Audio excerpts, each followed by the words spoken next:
അമ്മച്ചി എന്തിനാ ഉള്ള മണ്ണെല്ലാം വെട്ടിയിട്ടത്? അതിനിപ്പോ എന്താണ്, കുറച്ച് വെള്ളം കൂടി കോരിക്കൊണ്ട് വന്നാ പോരെ? ആ കൊല്ലത്തിയുടെ വീട്ടിൽ വെള്ളം കോരാൻ പോവാ എനിക്ക് വയ്യ. അതെന്താ, അവര് കോരിക്കല്ലേ? എനിക്ക് വയ്യെന്ന് പറഞ്ഞില്ലേ അമ്മച്ചി? ആ കൊല്ലത്ത് ജോലി അത്ര നല്ലവളൊന്നും അല്ല. ആ കുറെ കൂട്ടുകാരും ഉണ്ട് ഈ പുറംപോക്കില്. അവര് വല്ലതും പറഞ്ഞു കാണും. വല്ലതും പറഞ്ഞോടി മോളെ? എന്തൊക്കെയാണ് പറയുന്നറിയാമോ? ഒരു നാണവും ഇല്ലാത്ത ശവങ്ങള്. അങ്ങനെയാണെങ്കിൽ ഞാനും ഒന്ന് പറഞ്ഞു നോക്കാം, ആരാ ജയിക്കണം എന്നറിയാമല്ലോ. ഞാൻ കൊച്ചി കിടന്ന് കുറച്ച് പറഞ്ഞിട്ടുള്ള നീ കുടമെടുത്തോണ്ട് വടി പെണ്ണെ, ഞാൻ കൂടെ വരാം. വേണ്ട ഏട്ടാ, അവരോട് പറഞ്ഞു ജയിക്കാന്ന് കരുതണ്ട. അതുങ്ങളൊക്കെ കൊച്ചിക്ക് അപ്പുറത്തുള്ളതുങ്ങളാ, മേലും കീഴും ഇല്ലാത്തതുങ്ങള്. അവിടെ പോകാതിരിക്കുന്ന മാനം. മോള് ഈ കുടം എടുത്തോണ്ട് ആ ഇട്ടിച്ചെന്റെ വീട്ടിൽ ചെന്ന് ആ കിണറ്റിൽ ഇത്തിരി വെള്ളം കോരിക്കൊണ്ടോ.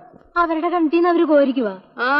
അവര് വലിയ പണക്കാരാണെന്നാണല്ലോ പറയണത്. അതിനിപ്പോ കിണറ്റിനകത്ത് പണമാണ് നടക്കുന്നത്, വെള്ളമല്ലേ. നീ പോയി കോരിക്കൊണ്ട് വാ.